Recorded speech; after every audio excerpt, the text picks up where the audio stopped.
who were mobilized by 2 police vehicles from the county of Nairobi to go all the way to Nyeri to kill Rigathi Gachagua, we shall call for mass action. The church, Kenyans, kila mahali. Because this is clear. If we don't stop this thing now, there will not even be any election. We know these are scare tactics. Ni namna tu wanajaribu hivi na vile, pengine wakimua Rigathi, pengine watu waone maisha lazima yaendelee. We said it and we repeat, if you touch any national leader and assassinate any national leader a few months to the next general election, this country will never be the same again. But we love this country. Kenya, we reminded the police service, is a constitutional democracy. The role of the Kenyan police is to be impartial, not to take instructions from William Ruto. The letters we have dispatched are addressed to even William Ruto himself as a chair of the National Security Council. We think he should, if he was to take his responsibility seriously, would even convene a National Security Council meeting. The IG is the first responder. We have put the others there. Hiyo list mutapatiwa kwa media. And we are saying this matter. Kenya is not any other country anywhere in the world. Kenya will never be allowed to be Haiti. We have said if the police are working hand in hand with goons, there will be no difference as far as Kenyans are concerned. Therefore, the culture of goonism must end. Tulisema ati wataka tuwapatie itinerary yetu kama official opposition. I mean not united opposition. Tukasema inawezekanaje? Tuwapatie itinerary yetu. Ndio sasa nyinyi mjue Rigathi atakuwa pale, Martha atakuwa pale, Eugene atakuwa pale, Muturi atakuwa pale, ndio mpange vile mtaoa leaders. Tunasema hiyo hatuwezi. Lakini finally tukasema wao watupatie a liaison officer ambaye ako operations director, I think Mr. Opio, kwamba tukimpatia hiyo itinerary yetu na mmoja wetu aumizwe, basi tutajua ni wao wametupangia.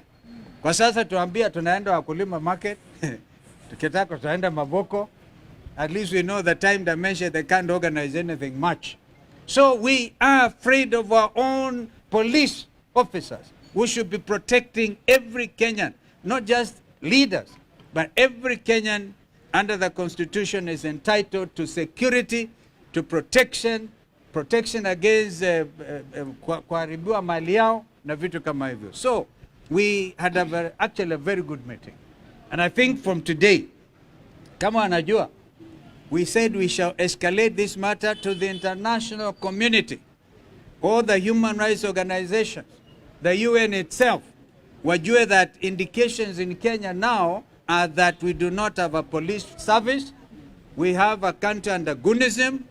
I think that it was my brother Rigiji who said, kumbe mulipeleka watu wetu Haiti, mukafanye benchmarking on how to hand over the country to goons.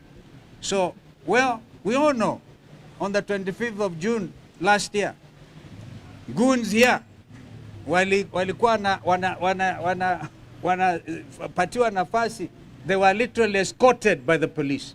But now the police have even taken over the work of the goons. This is a state of security in our country. And yet, the region requires that we remain vigilant as Kenyans.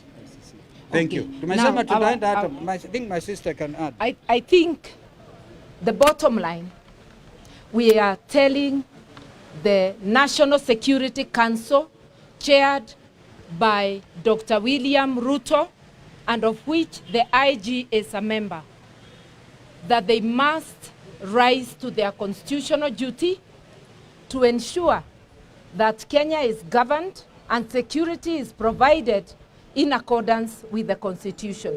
We want the National Police Service to get out of goonism, to get out of dirty political work, to go back to their mandate, utumishi kwa wote, to provide security to everybody irrespective of their political affiliation. We want demonstrable action within the next 2 weeks, so that when we come back on the 16th, if there is nothing to demonstrate that we are back to the rule of law, to obeying the Constitution, then as Kenyans, we know we are on our own and we can take the next step. We are also telling them, get out of electoral matters. Whenever there is elections, like there was a by-election, let the police do their work of security, not partisan political stance or assisting one political party to get their bit. I do not think we need to go on. Today, we came mainly because of the persistent, coordinated, targeted attacks on the second Deputy President of the Republic of Kenya, His Excellency Rigathi Gachagua. Let him say what he said inside there. Thank you. I think we have faced the IG head-on with his people and looked at him straight in the eye and told him that the attack at Wetima Church on Sunday in Othaya was not an ordinary attack.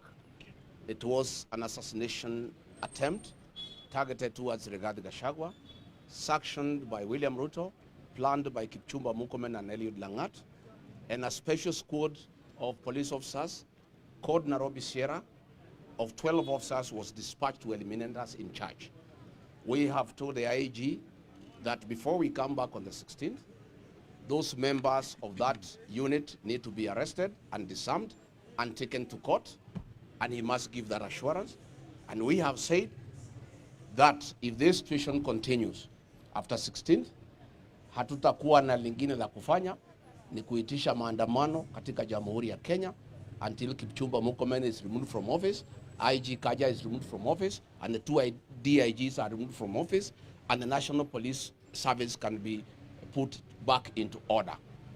2 vehicles were sent from Nairobi by the regional police commander, one from Buruburu Police Station, another one from Makadara Police Station. Hao ndio walisafirisha hao maafisa ya polisi ambayo majina yao yote tumewapatia, na tungetaka wachukue hatua, hao maafisa wakuwe disarmed na wapelekwe kotini. Na tutarudi, na kama haitawezekana basi tutauliza Wakenya wajitokeze until things are restored. In the meantime, we have resumed our political activities. Saa hii tunaingia CBD, tutarudi Othaya on Sunday, tutakuwa pale Gituge on Sunday, na tumeambia police officers kama hawataki kulinda mikutano yetu wasikuje kusaidia wahuni. Yeah? Wasikuje kusaidia wahuni. Ndio sisi tuweze kuendelea. Kwa hivyo sisi tuko hapo na hivyo ndivyo tutaendelea. Asanteni sana. Thank you. I think just to add one thing, ya kwamba we are entering an election year and democracy can only be exercised when we have strong institutions and where we have a secure environment. Yesterday with IEBC, we raised issues of concern from the opposition, and tomorrow we are expecting that what we have gathered here from the police, action will be taken, both by the police to ensure there is security, IEBC to ensure that there are proper preparations for the next general elections. Violence has become an existential threat to our democracy, and we've seen it in Chwele, we saw it in Malava, we saw it in Othaya last week, we saw it in Gilgil, and we are saying enough is enough. Thank you.